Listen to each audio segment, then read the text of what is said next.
आज जो हम लोग चर्चा करेंगे ग्लोबल वार्मिंग और एसिड रेन के बारे में चर्चा करेंगे। तो हम ग्लोबल वार्मिंग में आपको ग्लोबल वार्मिंग क्या है, ग्रीन हाउस इफेक्ट क्या है और ग्लोबल वार्मिंग के क्या कारण हैं और ग्लोबल वार्मिंग में जो ग्रीन हाउस गैस होती है उनके स्रोत क्या है और कौन से कैसे हैं और इसका प्रभाव क्या है, ये तो आपको बता चुके। अब हम आपको बताएंगे कि ग्लोबल वार्मिंग को कैसे कम किया जा सकता है, उसके निवारण के लिए कौन कौन से उपाय किए जा सकते हैं। फिर इसके बाद हम एसिड रेन में चर्चा करेंगे। तो अभी ग्लोबल वार्मिंग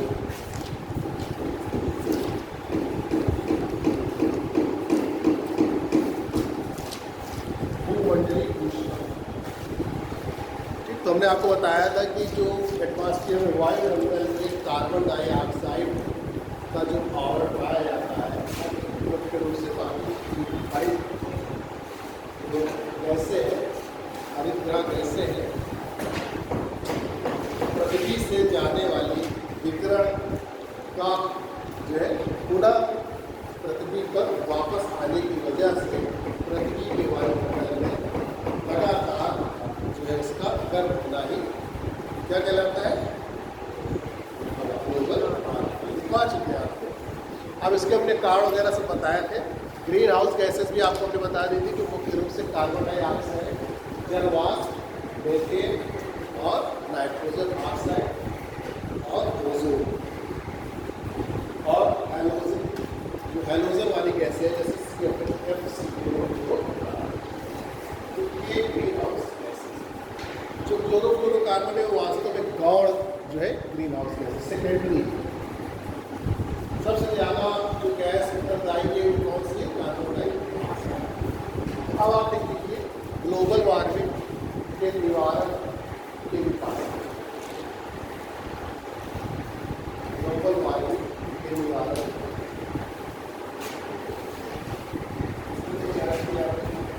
नंबर 1 है जीवाश्म ईंधनों के उपयोग में कमी। जो हमारे जीवाश्म ईंधन का उपयोग किया जा रहा है जैसे कोयला है, पेट्रोल है,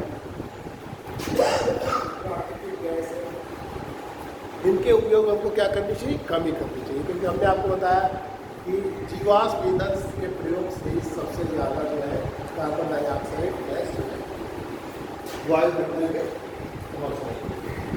ठीक है, जीवाश्म ईंधनों के उपयोग में कमी। दूसरा वैकल्पिक ऊर्जा के स्रोत, वैकल्पिक ऊर्जा के स्रोतों का को बढ़ावा, वैकल्पिक ऊर्जा के स्रोतों को बढ़ावा। हमारे जो वैकल्पिक ऊर्जा स्रोत है जैसे जो है आपकी सोलर एनर्जी है, सौर ऊर्जा, विंड एनर्जी, वायु ऊर्जा, tidal energy, wave energy, biomass energy, geothermal energy, ये सारी एनर्जी क्या है, अब क्या बोलते हैं, वैकल्पिक, इसको आप रिन्यूएबल एनर्जी सोर्सेज बोलते हैं। उनका लगातार क्या होता है, नवीनीकरण होता है, चाहे वो सौर ऊर्जा हो, चाहे वायु ऊर्जा हो, ठीक, चाहे आपकी बायोमास ऊर्जा हो, चाहे भूतात्मिक ऊर्जा हो, चाहे टाइडल एनर्जी हो, ज्वार ऊर्जा हो, वेव एनर्जी, तरंग ऊर्जा हो, लहर एनर्जी बोलते हैं, इनका लगातार क्या होता रहता है, नवीनीकरण। तो जो क्या कहते हैं रिन्यूएबल एनर्जी सोर्सेज होते हैं वो वास्तव में यूज करने के पश्चात भी भविष्य में खत्म होने वाले नहीं है। दूसरी बात ये इको फ्रेंडली है, वो पर्यावरण को नुकसान नहीं पहुँचाते, इसलिए इनके प्रयोग को बढ़ावा दिया है। तो क्योंकि जो हमारे जीवाश्म ईंधन है इनका तो प्रयोग हम कर रहे हैं, लेकिन ये क्या है, सीमित संसाधन, भविष्य में ये क्या हो जाएगा, समाप्त। और इनसे और ये इको फ्रेंडली भी नहीं, इनसे पर्यावरण को क्या हो रहा है, नुकसान हो रहा है। इसलिए वैकल्पिक ऊर्जा के स्रोतों को बढ़ावा देना चाहिए कि जिससे कि हमारे पर्यावरण को नुकसान। अगर वर्तमान प्रौद्योगिकी के स्थान पर वर्तमान प्रौद्योगिकी जो हमारी प्रेजेंट टाइम की टेक्नोलॉजी है, वर्तमान प्रौद्योगिकी के स्थान पर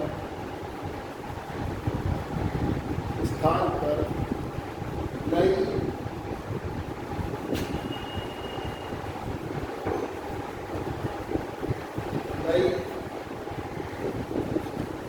तथा दक्ष जो ज़्यादा इफिशियंट नई तथा दक्ष प्रौद्योगिकी का प्रयोग, हाँ दक्ष प्रौद्योगिकी का प्रयोग, टेक्नोलॉजी एक तरीके से कहिए जो हमारे इस समय की वर्तमान समय में टेक्नोलॉजी है उसके स्थान पर हमको क्या प्रोग्रेसिव एंड इफिशिएंट टेक्नोलॉजी का प्रयोग करना चाहिए। आगे कम से कम ऊष्ण एवं उपोष्ण कटिबंधीय के ट्रॉपिकल एक्शन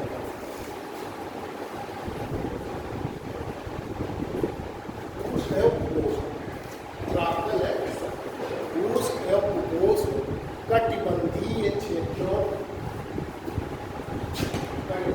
क्षेत्रों में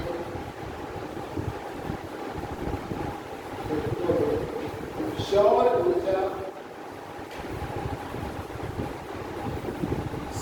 ऊर्जा के प्रयोग को बढ़ावा देना चाहिए। प्रयोग को बढ़ावा देना,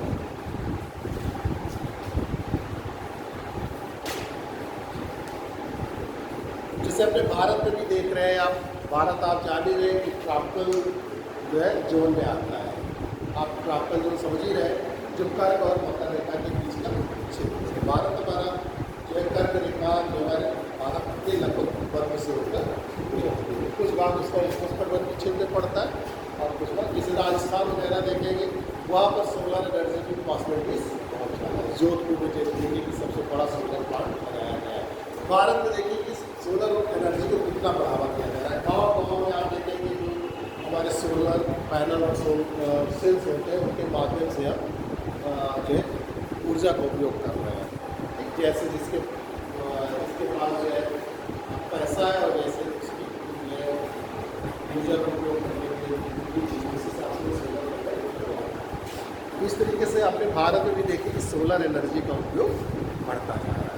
तो खास तौर से जितने भी ट्रॉपिकल और सब ट्रॉपिकल इसलिए कह दिया गया है कि यहाँ पर सूर्य के प्रकाश की अवधि ज़्यादा है, प्रकाश सूर्य तक ज़्यादा होता है।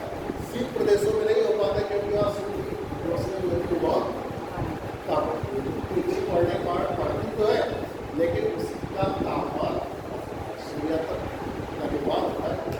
जैसे आप सोचते हैं कि ध्रुवों पर 6 महीने दिन और 6 महीने की रात, लेकिन फिर भी ध्रुवों पर तापमान कभी अधिक नहीं पाया जाता।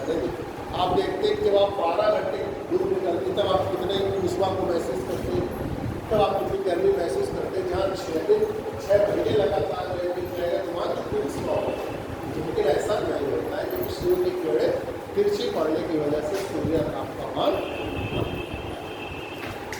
तो इसीलिए कहा गया है कि कम से कम उष्ण और जो है उष्णकटिबंधीय क्षेत्रों में जो है सौर ऊर्जा के प्रयोग का बढ़ावा देना चाहिए। क्योंकि सोलर एनर्जी तो रिन्यूएबल एनर्जी कभी ना कम होने वाली है और इससे कोई पर्यावरण का नुकसान नहीं।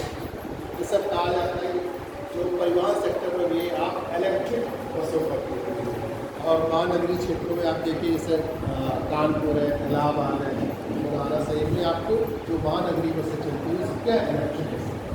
तो इस तरीके से हम जो परिवहन सेक्टर में अभी तो महानगरीय क्षेत्र में किसी में बहुत सारी आप देखिए स्कूटी वगैरह और कार वगैरह भी आने लगी जो इलेक्ट्रिक होने लगे।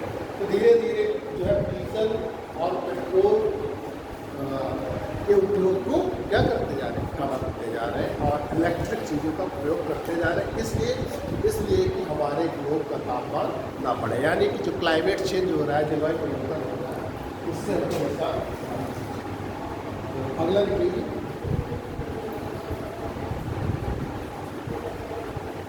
परिवहन क्षेत्र में इलेक्ट्रिक वाहनों के प्रयोग को बढ़ावा। कोई चीज़ समझ में आएगा आप हो सकते हैं क्योंकि इसको आपको समझना है, रट नहीं सकते। बहुत बड़ी ऐसे तो आपको भूमंडल जो क्या कहते हैं ग्लोबल वार्मिंग वो तो छोटी चीज़ है, लेकिन जो क्वेश्चन पूछे जाते हैं वो डीपली पूछे जाते हैं। अभी हम आपको क्वेश्चन करवाएंगे तो आप देखिए। पहला लिख लीजिए, बड़े पैमाने पर वृक्षारोपण, बड़े पैमाने पर वृक्षारोपण, पौधों को लगाना। क्योंकि आप जानते हैं कि पौधे क्या होते हैं, बहुत बड़े कार्बन के पौधे, कार्बन को क्या करते हैं, शोषित, कार्बन डाइऑक्साइड को क्या करते हैं, अवशोषित करते हैं, ध्वनि को अवशोषित करते हैं, दूसरे होने से बचाते हैं, वायुमंडल को क्या करते हैं, स्वच्छ रखते हैं, वर्षा करने में सहायक होते हैं। बहुत सारी चीज़ों से वो जलवायु परिवर्तन को एक सामने अवस्था में बनाए, इसलिए अधिक मात्रा में वृक्षारोपण। आप देखिए, आप थोड़े कोई भी फंक्शन होता है, कोई भी उत्सव आता है तो हम उसको वृक्षारोपण उसमें शामिल कर देंगे। 2 अक्टूबर है, 15 अगस्त है, 26 जनवरी है, हम सब में वृक्ष लगा रहे हैं।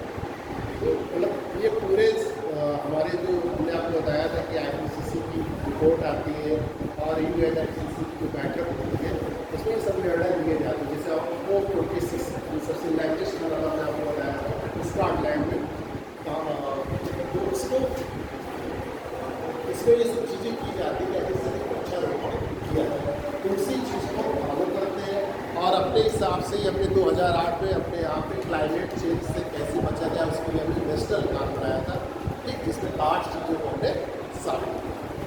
तो 8 चीज़ें याद भी होना चाहिए, क्वेश्चन आते हैं जो आपको बताया हुआ कि कहा था कि इनको आपको याद रखना। तो ये इसके उपाय है। अब इसके लिए बहुत सारे सम्मेलन होते हैं, तो बहुत सारे सम्मेलन को नहीं, लेकिन थोड़े 2-4 आपको बता दे रहे हैं कि अब क्या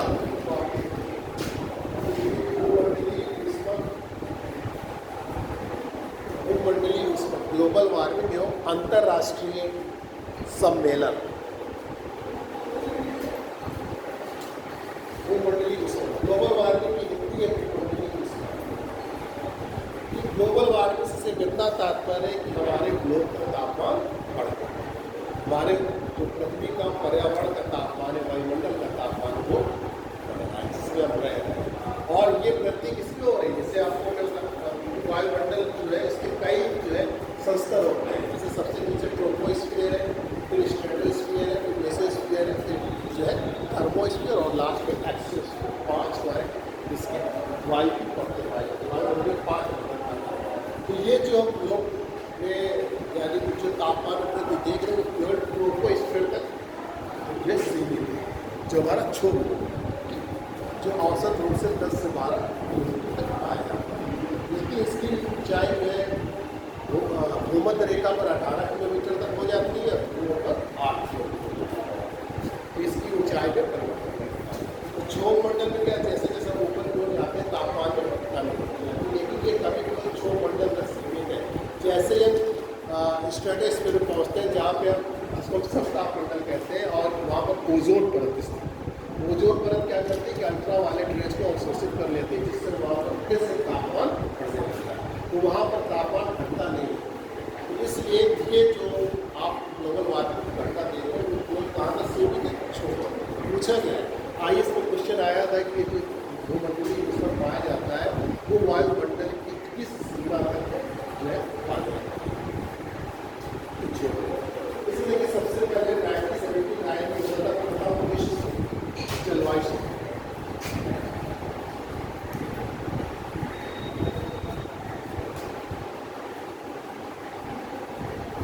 विश्व जलवायु सम्मेलन जिनेवा में होता था, स्विट्जरलैंड।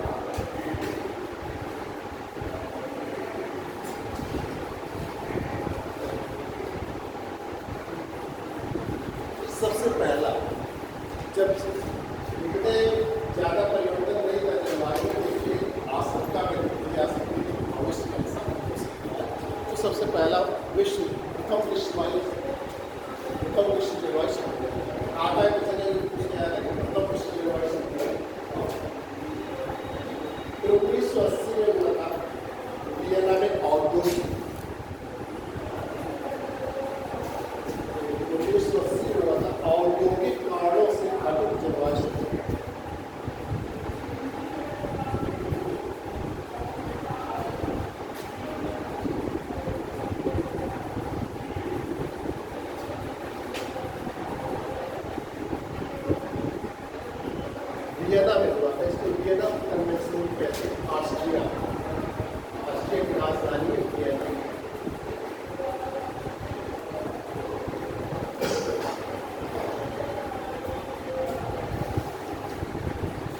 1985 में हुआ था ओजोन परत संरक्षण सम्मेलन वियना में।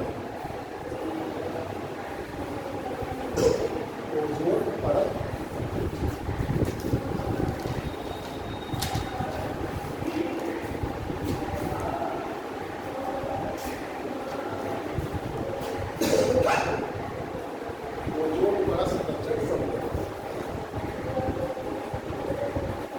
वियना में वियना सम्मेलन की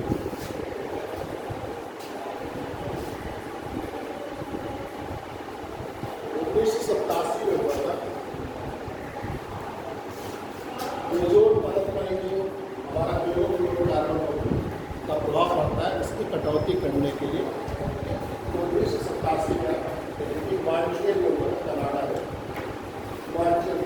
ये इम्पॉर्टेंट इसके नाम ये आता है 1987 में मॉन्ट्रियल प्रोटोकॉल का और इससे संबंधित ओजोन परत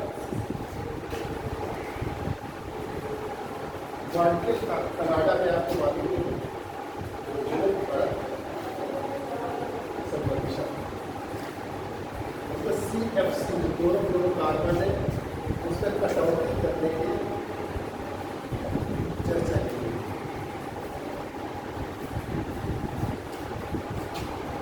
इसको करने के लिए 1988 टोरंटो कनाडा में हुआ था टोरंटो सम्मेलन। ये ग्लोबल वार्मिंग से सीधा जिसमें कार्बन डाइऑक्साइड की कटौती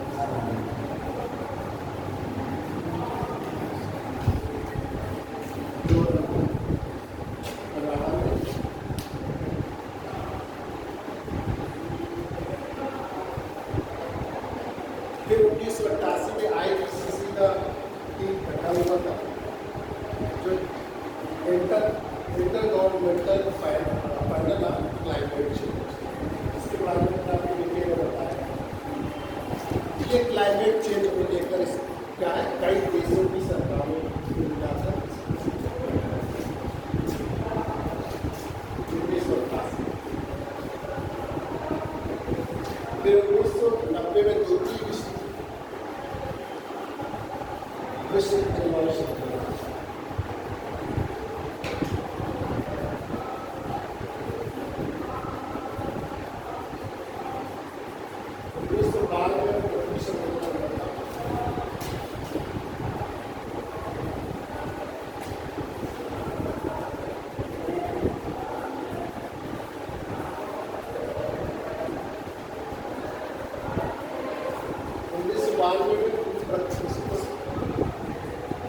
प्रथम पृथ्वी सम्मेलन भी कहते हैं और रियो सम्मेलन भी कहते हैं कि ब्राजील की राजधानी रियो डी जेनेरो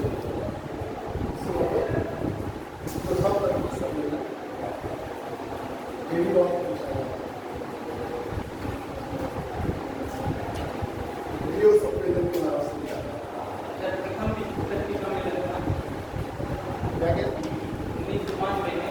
प्रथम 2002 में हुआ था जोहान्सबर्ग में। 2002 में जोहान्सबर्ग में हुआ था 10 साल का।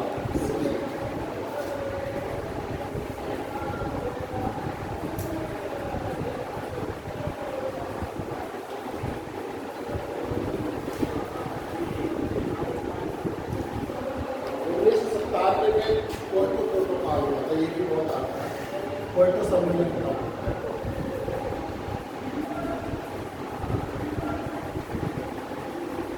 क्योटो जापान में क्योटो सम्मेलन 2002 में जोहान्सबर्ग हुआ ही था।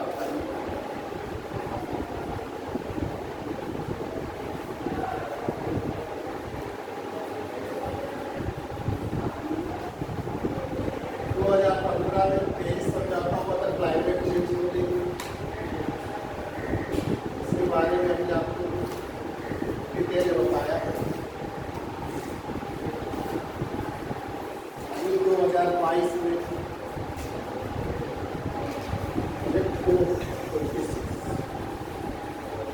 कॉन्फ्रेंस ऑफ पार्टीज कहते हैं जिसमें क्लाइमेट चेंज पर ही चर्चा होती है। स्कॉटलैंड में।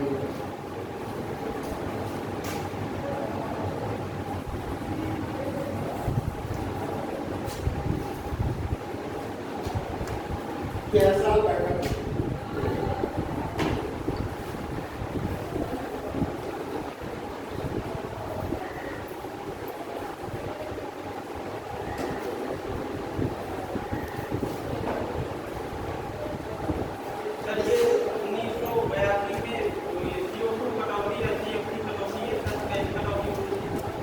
कार्बन डाइऑक्साइड की मात्रा बढ़ती जा रही है, जिसकी कटौती पे हमारा सम्मेलन हुआ, एक सहमत बनती थी कि हम जो है धीरे धीरे 5 साल के स्तर पर थोड़ा थोड़ा जो है कटौती करेंगे। कार्बन डाइऑक्साइड की कटौती मतलब उत्सर्जन कम। इससे आप देखिए वो हमने कल आंकड़े बताए थे कि थोड़े पुराने थे, लेटेस्ट आंकड़ा लिख लीजिए कार्बन डाइऑक्साइड की उत्सर्जन।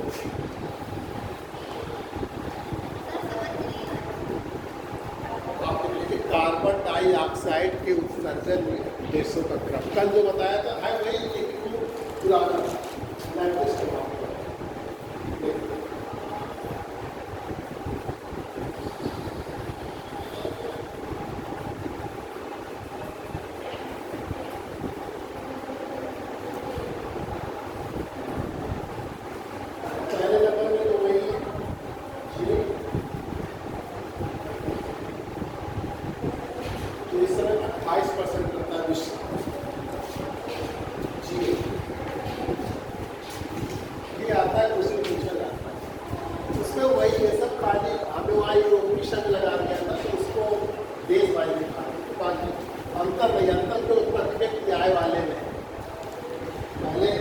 ऑस्ट्रेलिया का, लेकिन अब वर्तमान समय में चीन को। हाँ चीन तो पहला चाइना, दूसरा यूएसए,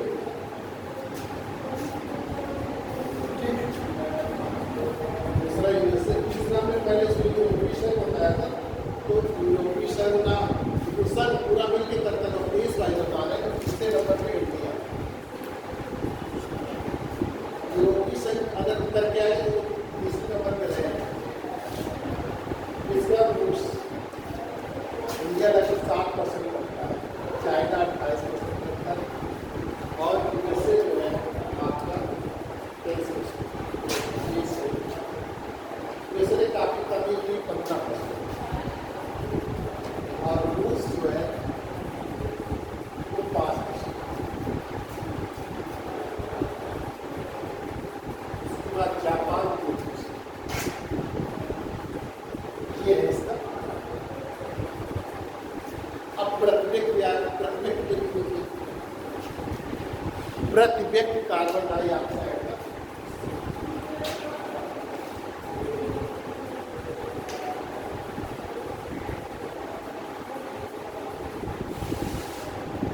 इससे पहले नंबर में चीन, क्रम यही है इसका।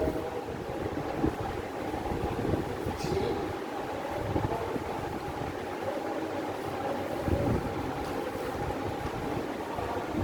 ये 9.43 मिलियन मेट्रिक टन करता है। उसको लेने का मतलब चीन, यूएसए, शुरू में वही है, चाइना, यूएसए और फिर इंडिया, वही सेम है। पहले जो है आपको भी ऑस्ट्रेलिया दिखाया था, जो उस समय जो एग्जाम में आया था वो ऑस्ट्रेलिया है।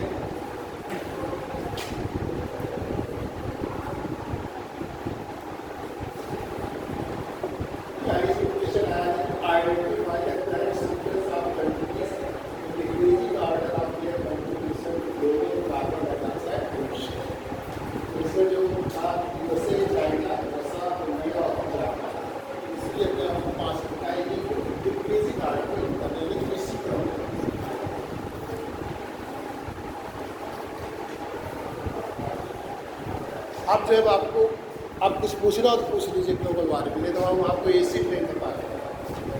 जब एसी प्लेन बता फिर आपको पूछना है कुछ। वैसे जैसे एग्जाम में आता है वैसे हमने आपको सारे क्वेश्चन लगभग करा दिए।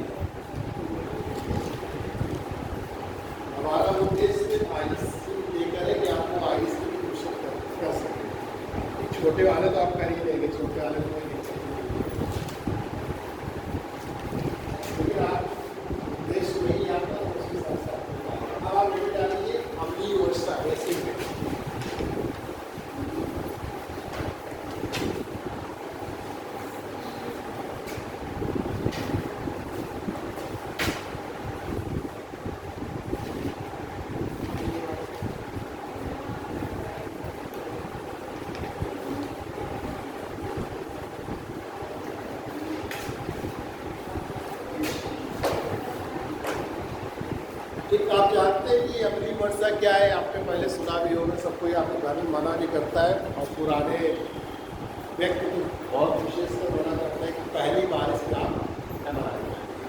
ठीक सुना होगा आपके घर में, आपको मना भी किया जाता है क्योंकि हमारा वातावरण क्या है? अशुद्धियों से भरा हुआ है। बहुत सारे उसमें रासायनिक प्रदूषक तत्व हमारे वायुमंडल में मिले हुए हैं। तो जब वर्षा होती है तो वर्षा होने के साथ क्रिया करके क्या बना देती है? अम्ल बना देती है।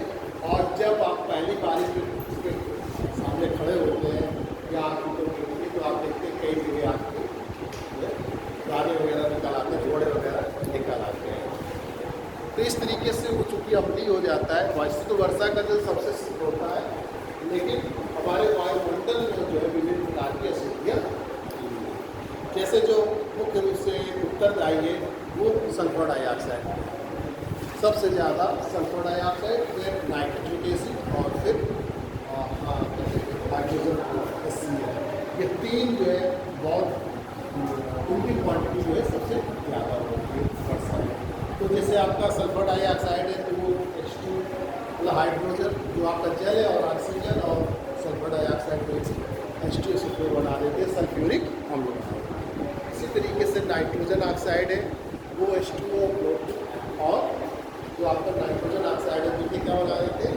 HNO नाइट्रिक अम्ल बना देते हैं। इसी तरीके से जो हमारी कार्बन डाइऑक्साइड की मात्रा है वायुमंडल में वो जल से मिलकर क्या बना देती है? कार्बनिक अम्ल बना देती है, H2CO3 बना देती है। तो इस तरीके से ये जो वर्षा का जल है वो वायुमंडल में जो अशुद्धियाँ फैली है, रासायनिक प्रदूषक तत्व है, उनसे क्रिया करके जो है अम्ल बना देता है। और वही वर्षा जो है जब पृथ्वी की सतह पर आती है उसे क्या कहते हैं? अम्लीय वर्षा।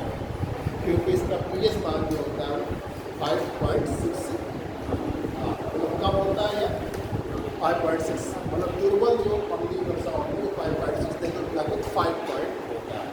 तो इस तरीके से ये अम्लीय इसको आप देखिए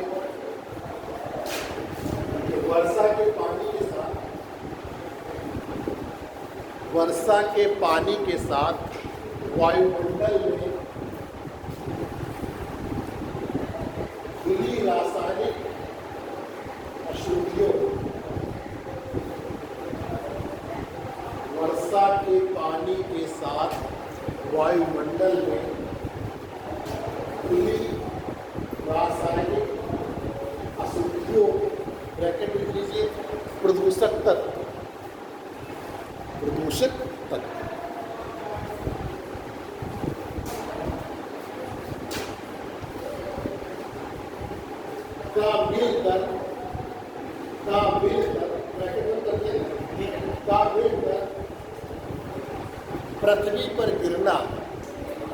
का मिलकर पृथ्वी पर गिरना अम्लीय वर्षा कहलाती है।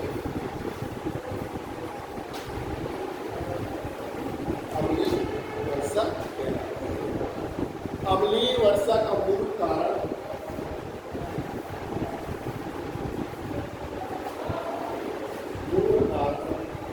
वायुमंडल में उपस्थित सल्फर डाइऑक्साइड एवं नाइट्रोजन डाइऑक्साइड कैसे ये आता है कौन सा मुख्य रूप से जो है अम्लीय वर्षा के लिए उत्तर है। तो दो रहेंगे तो आपको लगाना है सल्फर डाइऑक्साइड और नाइट्रोजन डाइऑक्साइड। अगर एक पूछता है तो सबसे ज़्यादा वायुमंडल में उपस्थित सल्फर डाइऑक्साइड एवं नाइट्रोजन डाइऑक्साइड कैसे है। ये गैसें जब वर्षा के जल के साथ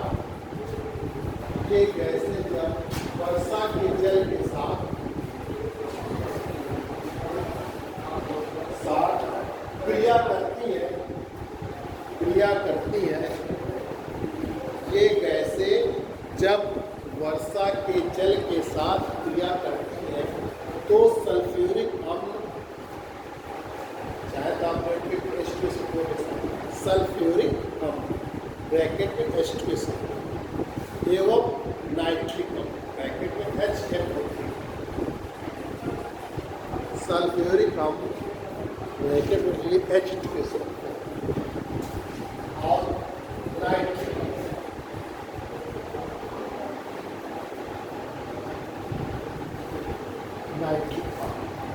ब्रैकेट में HNO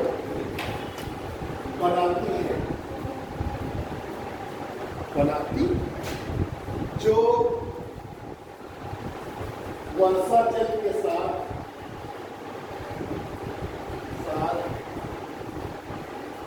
वर्षा के रूप में पृथ्वी पर आते हैं, जो वर्षा जल के साथ वर्षा के रूप में पृथ्वी पर आते हैं, इससे ही अम्लीय वर्षा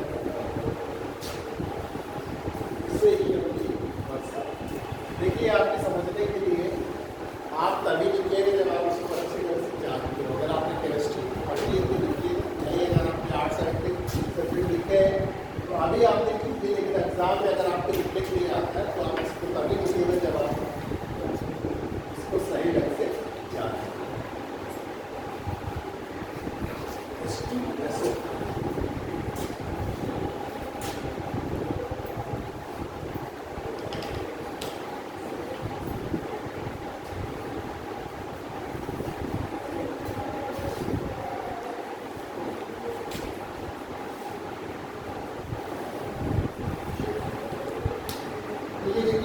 जल है और ये ऑक्सीजन जो सल्फर डाइऑक्साइड से क्रिया करता है H2SO सल्फ्यूरिक अम्ल, लेकिन इसको आप तभी लिखेंगे जब आपको ठीक से ना आए। यहाँ पे लिखना तो जरूरी नहीं, तब आपको पता है समझा रहे हैं।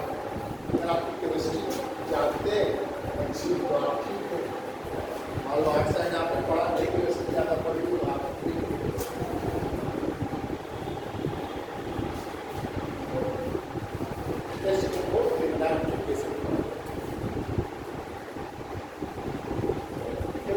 बैलेंसी जो है इक्वल होनी चाहिए। अगर आप केमिस्ट्री आती तभी आप उसको सही ढंग से कर पाएंगे।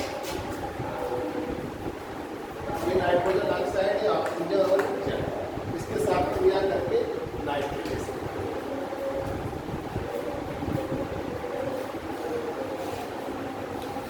इसी तरीके से कार्बन डाइऑक्साइड जो है वो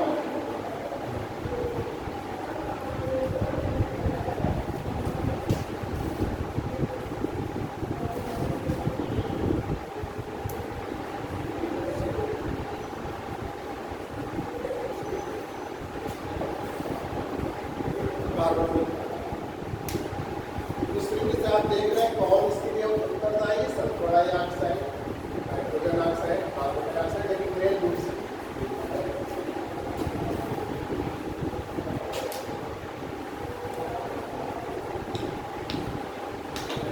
साधारण वर्षा का जो pH है वो क्या है 5.6, इससे जब कम होता है तो आपको अम्लीय वर्षा।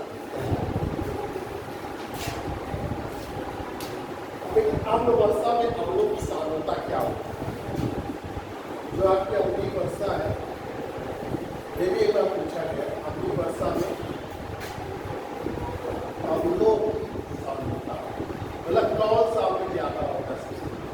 तो सबसे ज्यादा H2SO4, सबसे ज्यादा H2SO4, उसके बाद नाइट्रिक एसिड HNO, इसके बाद हाइड्रोजन, सबसे ज्यादा ये होता है 60 से 70%।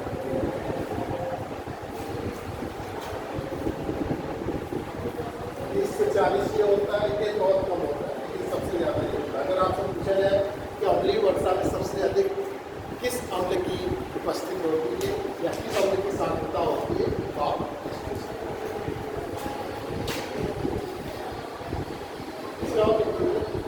अम्लीय वर्षा शब्दावली का प्रयोग सबसे पहले रॉबर्ट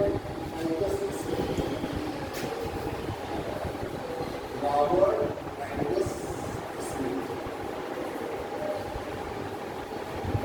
इसको किया था 1812।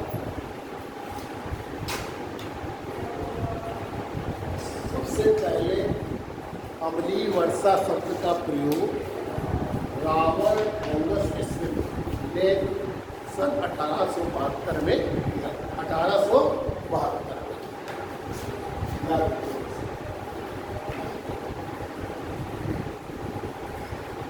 अगर अम्लीय वर्षा के प्रकार अगर देखे जाए तो वास्तव में 2 तरीके के होते हैं। वैसे आता नहीं है, लेकिन अगर आपको जानना हो, जैसे कभी कभी क्या होता है कि जो ये हमारे सल्फेट है और नाइट्रेट है, ये धूल कणों के साथ पृथ्वी पर आकर गिरते हैं, तो इसे हम लोग शुष्क अम्लीय वर्षा कहते हैं।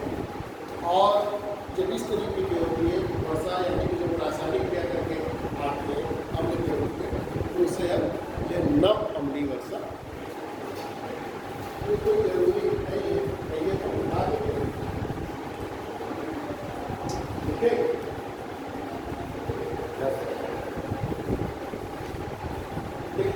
अम्लीय वर्षा के प्रकार, मेरी गाली अम्लीय वर्षा के प्रकार।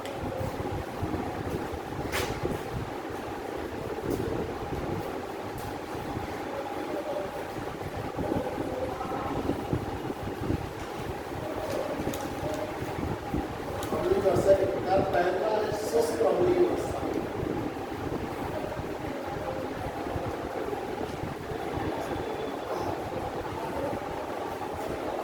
पहला शुष्क अम्लीय वर्षा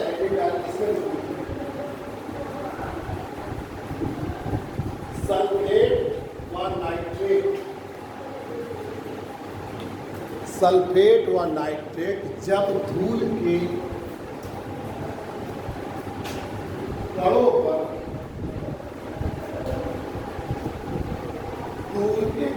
पर जमकर मतलब उसमें जम जाते हैं, जब पृथ्वी की सतह पर जम जाते हैं तो इसे शुष्क अम्लीय वर्षा कहते हैं। धूल के कणों पर जमकर पृथ्वी सतह पर जम जाते हैं, यानी पृथ्वी की सतह पर पहले धूल के कणों पर जमते थे, वही आके धूल जो नीचे पड़ी रहती है उसी में मिल जाते हैं, जम जाते हैं तो इसे शुष्क अम्लीय वर्षा। दूसरा देखिए नम अम्लीय वर्षा। नम अम्लीय वर्षा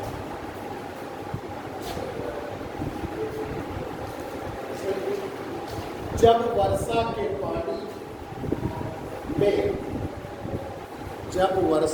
पानी में सल्फ्यूरिक अम्ल,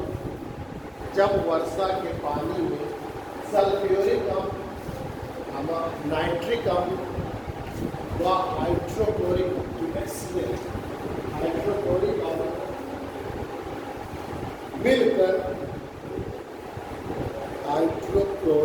अम्ल मिलकर उसे अधिक अम्लीय बनाते हैं तो इसे नम अम्लीय वर्षा कहते हैं।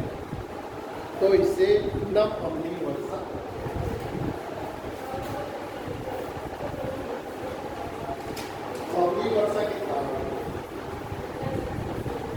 वर्षा के कारण कॉजेज ऑफ एसिड रेन। क्या कारण है अम्लीय? कारण सब तो वही है, सेम, चाहे क्लाइमेट चेंज की पड़ी, चाहे ग्लोबल वार्मिंग की पड़ी, चाहे एसिड रेन की पड़ी, कॉमन ही एक तरीके से। मैं पहला लिख लीजिए क्या कारण। पहला वायु प्रदूषण, हेडिंग डाला आपने। देखिए अम्लीय वर्षा के कारण वायु प्रदूषण। आप जान ही रहे तो वायु हमारी क्या हो रही है, प्रदूषित हो रही है। उसमें विभिन्न प्रकार की अशुद्धियाँ उसके साथ मिल रही हैं, जिससे वायु में विभिन्न प्रकार के प्रदूषक तत्व जो है उसके साथ मिले हुए। दूसरा देखिए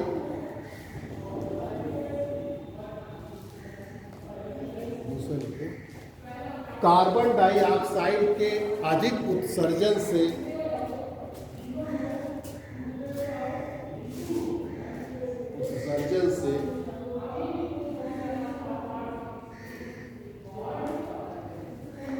उत्सर्जन से कार्बनिक अम्ल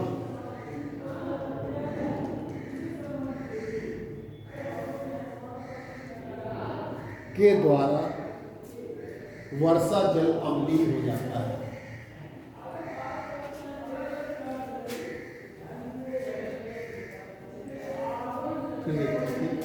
वायुमंडल में सल्फर डाइऑक्साइड एवं नाइट्रोजन डाइऑक्साइड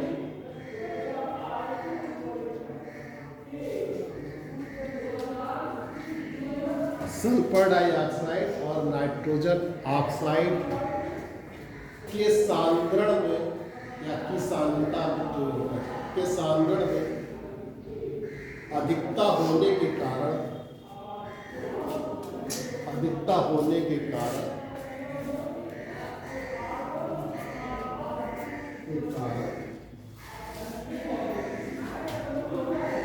सल्फ्यूरिक अम्ल व नाइट्रिक अम्ल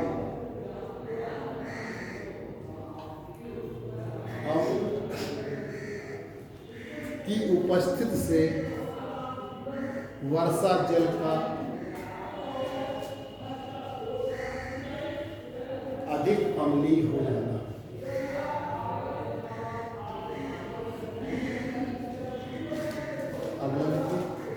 जीवाश्म ईंधनों को जलाने से या केवल जीवाश्म ईंधन के प्रयोग, जीवाश्म ईंधन का अधिक प्रयोग है, जीवाश्म ईंधनों का अधिक प्रयोग है।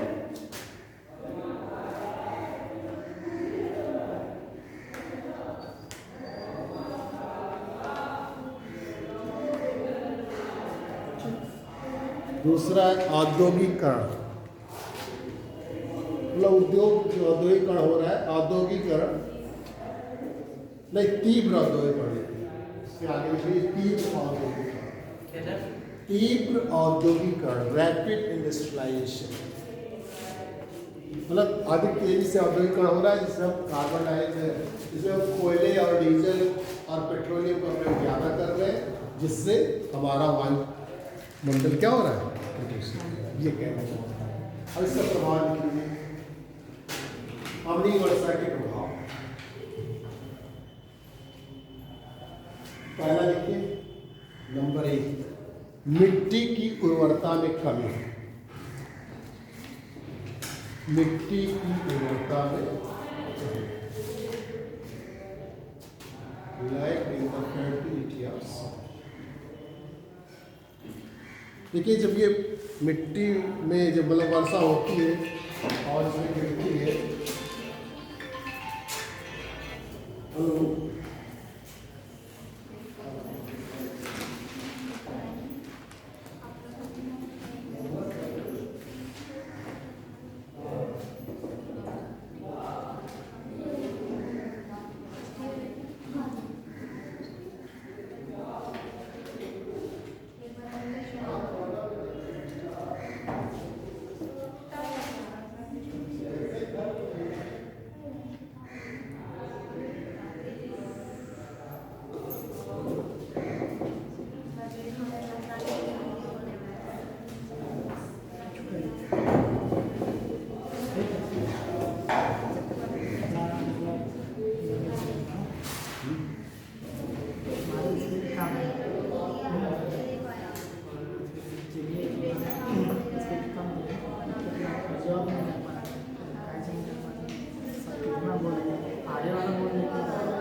तो बहुत सारी जो जैविक क्रियाएं वगैरह होती है सब क्या हो जाती है, बंद हो जाती है, मतलब उसपे प्रतिकूल प्रभाव पड़ता है। अगर मिट्टी की गुणवत्ता में कमी हो जाएगी तो क्या होगी, कृषि उत्पादकता में भी कमी होगी। दूसरा कृषि उत्पादकता में कमी होगी।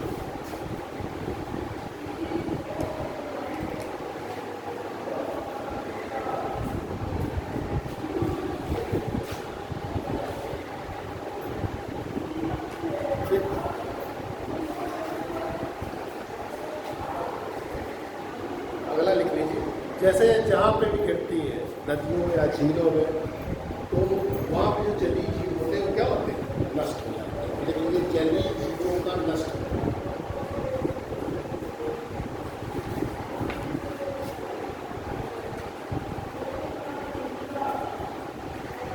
दूसरा है, झीलों व नदियों का जल अम्लीय हो जाता है।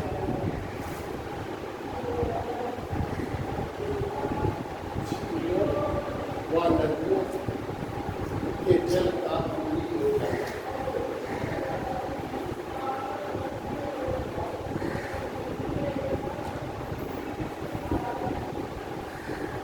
जीवाणु व सैलों का नष्ट होता है।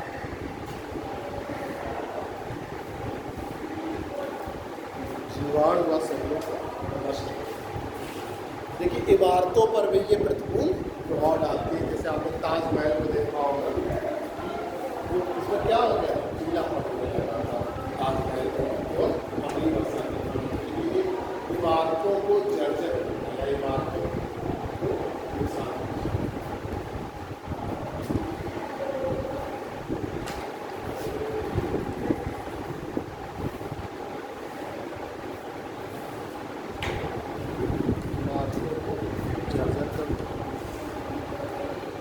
फिर लिख लीजिए, पारिस्थितिकी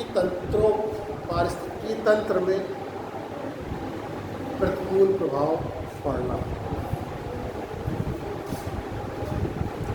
हमारे पारिस्थितिकी तंत्र है उसमें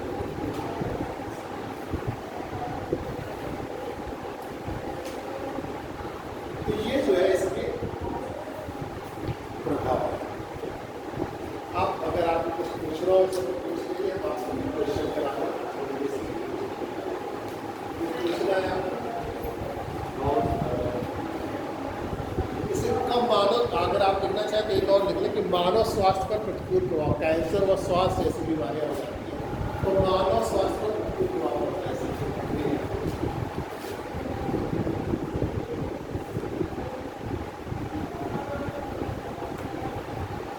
देखिए, जो अम्लीय वर्षा से सर्वाधिक प्रभावित क्षेत्र है वो स्कैंडिनेविया है, यानी कि नॉर्वे और फिनलैंड जो है ये है। तो एक बार क्वेश्चन आया था कि अम्लीय वर्षा से सबसे प्रभावित देश कौन होता है, तो नॉर्वे उसको लगाना था।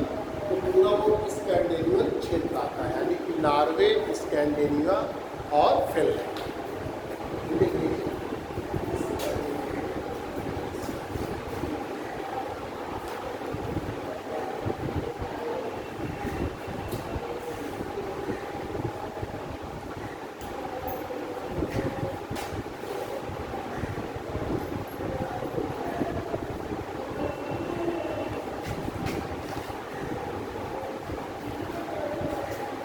एक देश का नाम है, आपको नॉर्वे लगाना है और ऐसे संयुक्त राज्य अमेरिका सबसे अधिक इस क्षेत्र में उत्पादन करता है कार्बन डाइऑक्साइड इमिशन, तो वही पूर्ण कर जाता है नॉर्वे, जबकि नॉर्वे वगैरह का कोई इमिशन नहीं होता कार्बन डाइऑक्साइड का, लेकिन ये उड़कर वहाँ पहुँचता है और वर्षा की जल के साथ घुलकर वहाँ इसको किलर लेक भी कहते हैं। तो इससे क्या होता है, झीलें नष्ट हो जाती हैं। तो अम्लीय वर्षा को वहाँ किलर लेक बोला जाता है। वहाँ जो झीलें होती हैं, क्या है, जब अम्लीय वर्षा होती है तो नष्ट हो जाती है, क्योंकि उसकी पारिस्थितिकी तंत्र पूरी तरीके से समाप्त हो जाती है। वहाँ पे जीव जंतु वगैरह, झीलें वगैरह में रहते हैं, सब क्या होते हैं।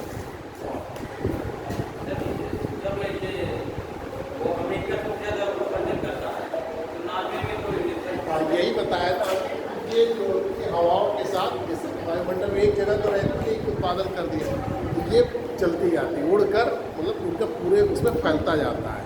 इस तरीके से ये जब फैलता जाता है तो ये वहाँ पर जाकर वर्षा जब होती है तो उसमें जो है क्या कहते हैं उसको ज़्यादा नुकसान पहुँचता है।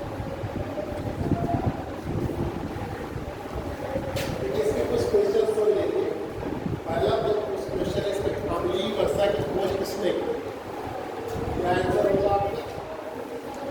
अभी हमने बताया रॉबर्ट एंगल।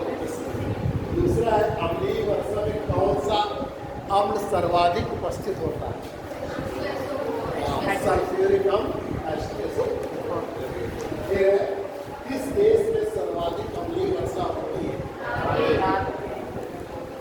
कौन सी गैस वायुमंडल में अम्लीय वर्षा के लिए सबसे अधिक उत्तरदायी है? ग्रुप में रहेगी तो सल्फर डाइऑक्साइड होता है। अब आपको बताते हैं जो पूरा पढ़ा तक ग्लोबल वार्मिंग क्लाइमेट चेंज उससे रिलेटेड।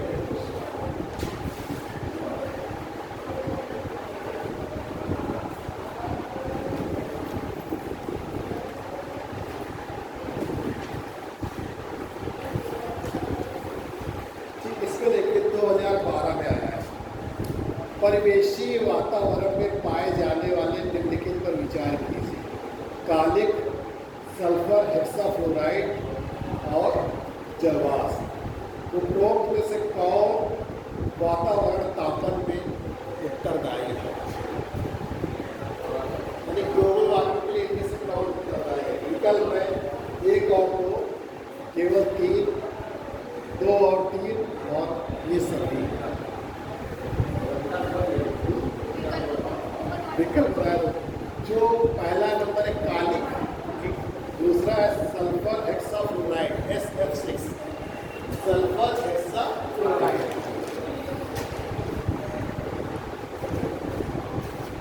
तीसरा है जलवाष्प, आटम नंबर। इनमें से कौन ग्लोबल वार्मिंग के लिए उत्तरदायी है? पहला विकल्प है 1 और 2, पहला है कालिक, तीसरा है जलवाष्प। अब इसमें से बताना है। पहला विकल्प है 1 और 2, दूसरा है केवल 3, चौथा है 2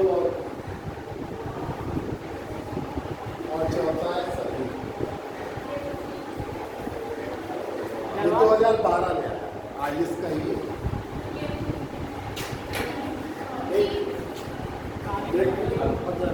काली, जितनी काली चीज होगी वो सूर्य तक वो क्या करेगी? अवशोषण अधिक करेगी कि कम करेगी? अधिक करेगी।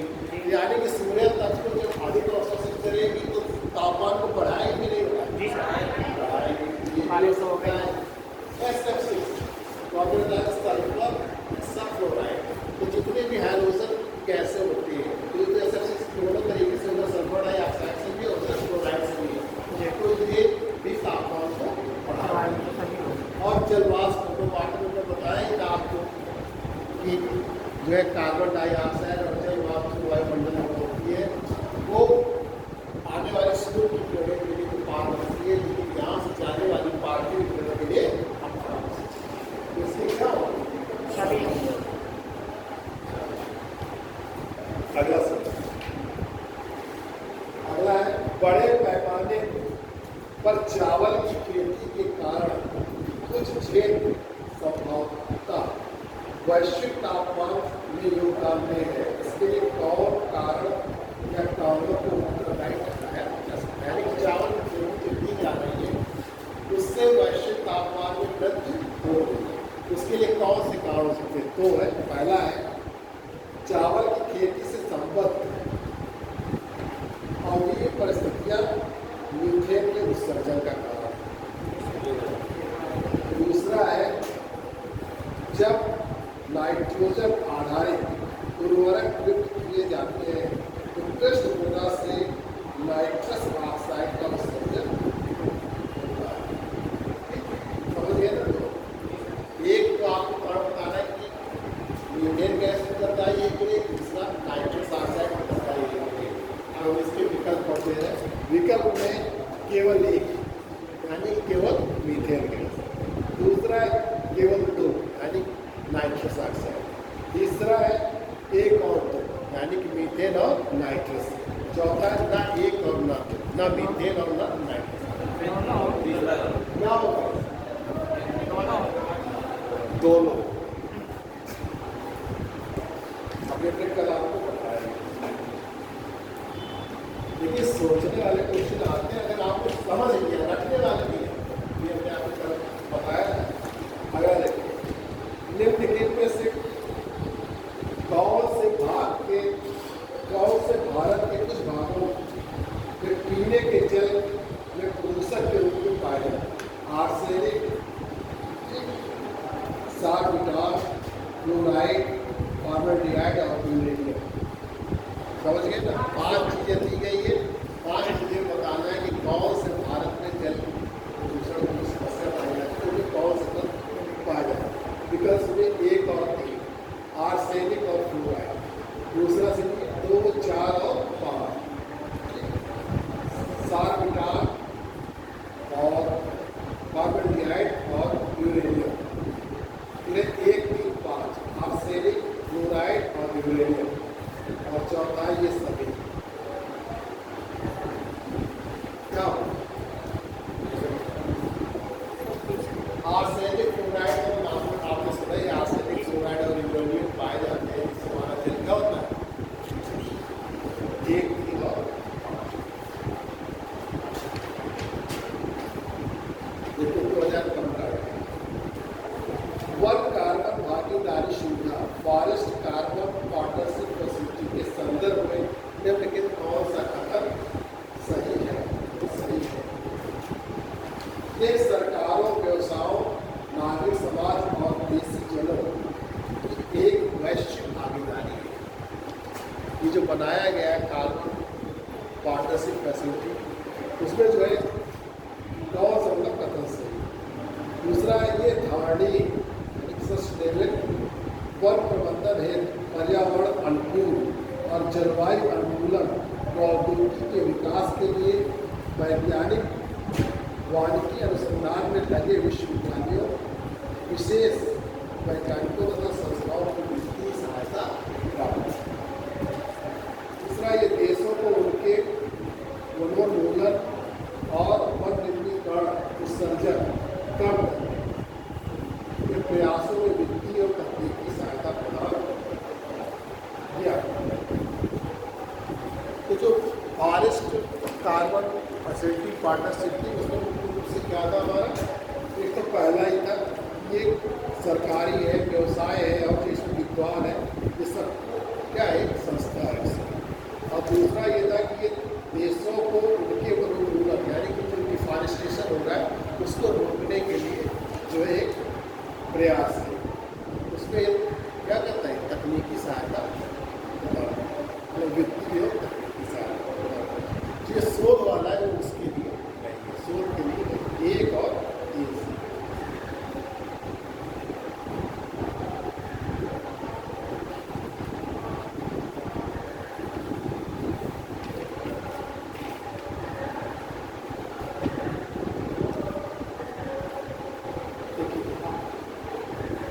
आमतौर पर समाचार पत्रों से उन्हें आने वाला रियो प्लस 20 जो रियो सम्मेलन क्या है? ये धारणी विकास और संयुक्त राष्ट्र सम्मेलन है। ये विश्व व्यापार संगठन की मंत्रिवर्गीय बैठक है। यह जलवायु परिवर्तन पर अंतर सरकारी पैनल का सम्मेलन है। ये जैव विविधता पर कन्वेंशन के सदस्य देशों का सम्मेलन है। पहला है जो आपको हमने बताया कि जो प्रति सम्मेलन हुआ था वो सस्टेनेबल डेवलपमेंट धारणी विकास, इसी को 2002 में जोहान्सबर्ग सम्मेलन जो रियो सम्मेलन हुआ था, प्रति सम्मेलन हुआ था, वो मुख्य रूप से धारणी विकास सस्टेनेबल डेवलपमेंट के लिए, क्योंकि हर चीज़ को दिया गया, इसलिए उसका नाम पृथ्वी सम्मेलन। पहला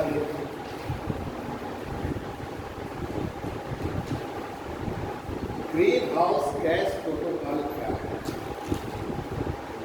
ये सरकार एवं व्यवसाय को नेतृत्व देने वाले व्यक्तियों के लिए ग्रीन हाउस गैस उत्सर्जन को समझने और परिमाण निर्धारित करने एवं प्रबंधन हेतु एक अंतर्राष्ट्रीय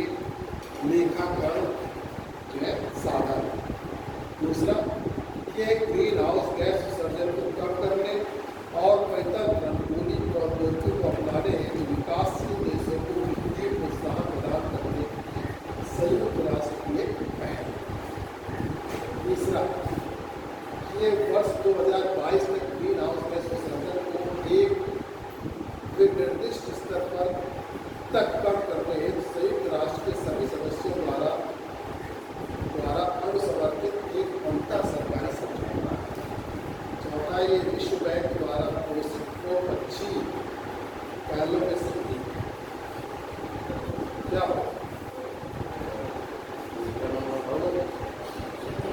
पहला वाला होगा, क्योंकि ग्रीन हाउस जो प्रोटोकॉल है ये था कि ये सरकार एवं व्यवसायों को नेतृत्व देने वाले व्यक्तियों के लिए ग्रीन हाउस गैस उत्सर्जन को समझने, डिमांड निर्धारित करने और प्रबंधन करने की अंतर्राष्ट्रीय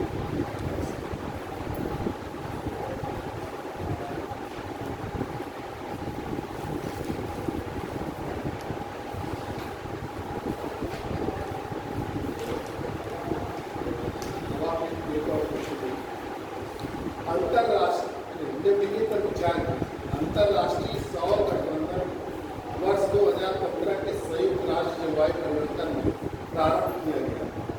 इस गठबंधन में संयुक्त राष्ट्र के सभी सदस्य देश शामिल हैं।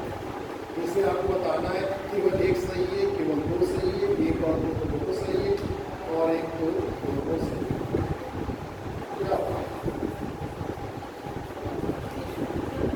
पेरिस समझौता हुआ था 2015 में। उसमें तो ये माना गया था कि सोलर एनर्जी को ज़्यादा से ज़्यादा क्या कहते हैं उपयोग लाना है। उसी के लिए लोग क्या हुआ है, अंतर्राष्ट्रीय सौर गठबंधन किया गया है जो फ्रांस में हुआ पेरिस।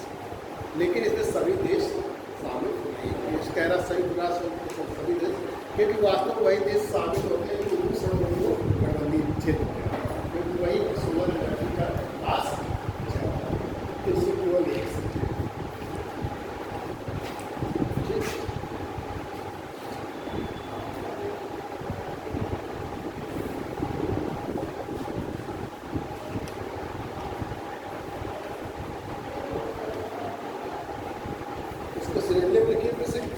भारत सरकार के हरित भारत मिशन के उद्देश्य को सर्वोत्तम रूप से पर्यावरणीय लाभों एवं लागतों को केंद्र एवं राज्य के बजट में सम्मिलित करते हुए तद द्वारा हरित लेखाकरण को अमल में लाना। दूसरा, कृषि उत्पाद के संवर्धन हेतु द्वितीय हरित क्रांति आरंभ करना, जिससे भविष्य में सभी के लिए खाद्य सुरक्षा सुनिश्चित हो सके। 2016 में वन आच्छादन की पुनर्प्राप्ति और संवर्धन करना तथा अनुकूल एवं न्यूनीकरण के संयुक्त उपायों से जलवायु परिवर्तन का प्रतिबंध से बताना है। आपको केवल एक सही है, दो और तीन सही है, दो और तीन सही है, एक दो और कैसे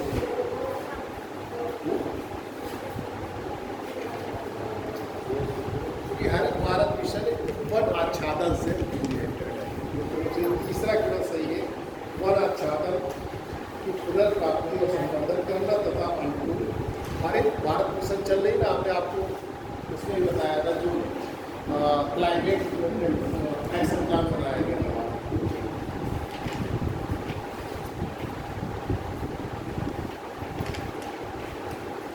क्वेश्चन है आपको पूछना चाहते हैं, पूछिएगा।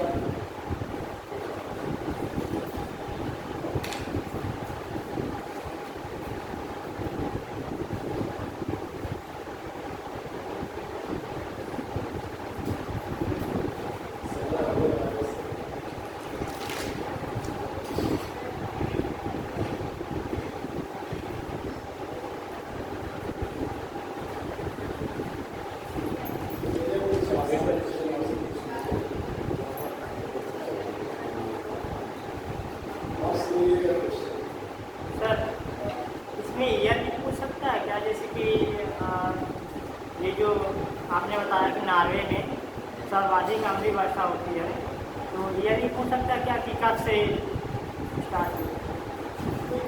धीरे धीरे तो होती ही रही शुरू से, जब से उन्होंने अम्लीय वर्षा कुछ किया। लेकिन ये कि जब उसका बहुत ज़्यादा जब मैं इधर 1990 के आसपास आए तो पर्यावरण तो ज़्यादा था। हमारा पर्यावरणीय तब से पर्यावरण यानी जो 1992 में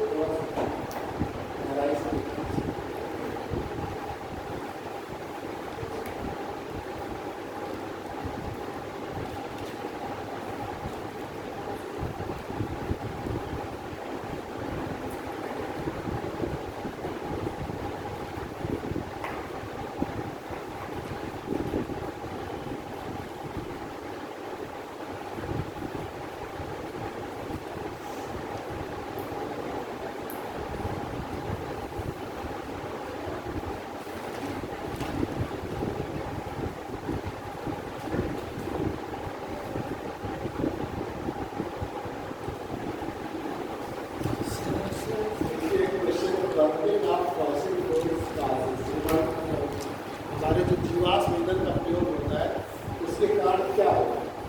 ozone layer, depression of ozone layer